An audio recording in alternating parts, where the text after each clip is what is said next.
Hi, I'm Elisa Jong and I'm a physician and life coach. And today I'm on the top of Lassen Volcano and at Lassen Volcano National Park. It was a 2,000 foot elevation climb to get up here. It was about 2.5 miles.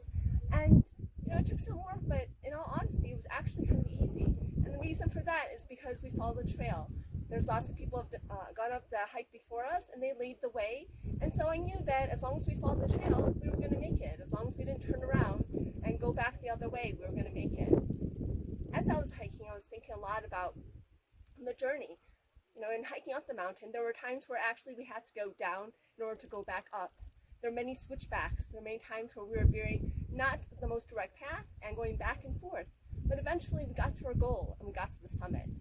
And so in life, this is true too. Often when we're trying to reach our destination, we don't go the most direct way. We may take some turns. We may go left when the direction is right, or we may end up going downhill when we're trying to get up to the mountain. But in the end, we can make it to our goal as long as we don't turn back. Now in this case, there was a trail, there was a path we could follow, and so that assured us of our success. And sometimes there is that path. Going to med school, residency, fellowship, there's kind of a clear path laid out in order to be a physician. But other times there's not a clear path.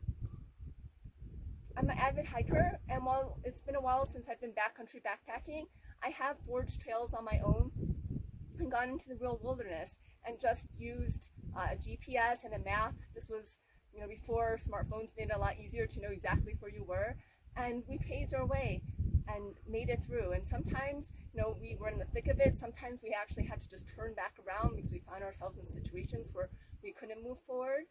But in the end, we paved our own path and made our own future. So I want to encourage you all to find your own mountain that you want to climb. And if there's a path to get there, go ahead, find the guide to take you on that easier path, because there's no harm in getting there faster. You don't have to cut down bushes and figure out your own path all the time. But at the same time, if there is somewhere you want to go where other people haven't gone before, you can forge your own path and you can do it. Hi, this is Elisa, and here I am still at the top of Lassen Volcano. But from this view, you can't really tell because of the haze. Unfortunately, there's a Dixie fire not far from here, creating a lot more haze than normal for this area. But you can actually, I can actually see all the switchbacks behind me, the path that I took to get up here. And so it's just a reminder that when you're on the top of the mountain and you look back down, the path looks clear. But when we're at the base of the mountain, when we looked up at the path, we could see the path the next few hundred feet ahead of us, but we couldn't see all these switchbacks. We couldn't see the entire path up to the top. And so that's true in real life too. When we get to the top, when we get to our goal, and we look back, we can see how we got there. But often when we start, we don't know how we're going to get to that top. But that path gets paved. And so it just takes perseverance, and you can make it to the top of your mountain. Hiking down the trail from the top of Lassen Volcano Crater Trail, and just thinking about how hiking down is a different perspective than hiking up. It's the same trail, but you see the view differently, going back and forth, going up versus going down. And that's true of life as well. When you go back down, when you look back on things, or when you travel back the same path but you're going a different direction, things can also look different. And so just thought I'd share the view on the way down.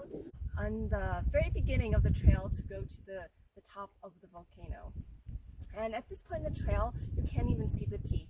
You can see the trail ahead, but you can't see all the switchbacks that are going to be towards the end. You can't see the goal destination. You can just see the next step to take.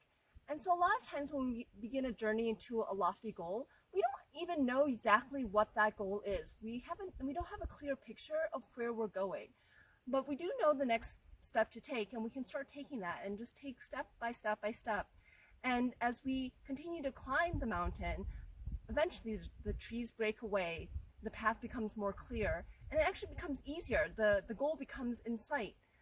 And sometimes the last few steps to the top of the mountain are actually the easiest, and sometimes the last few steps are the hardest. But with that goal in sight, it becomes within reach and easy to grasp.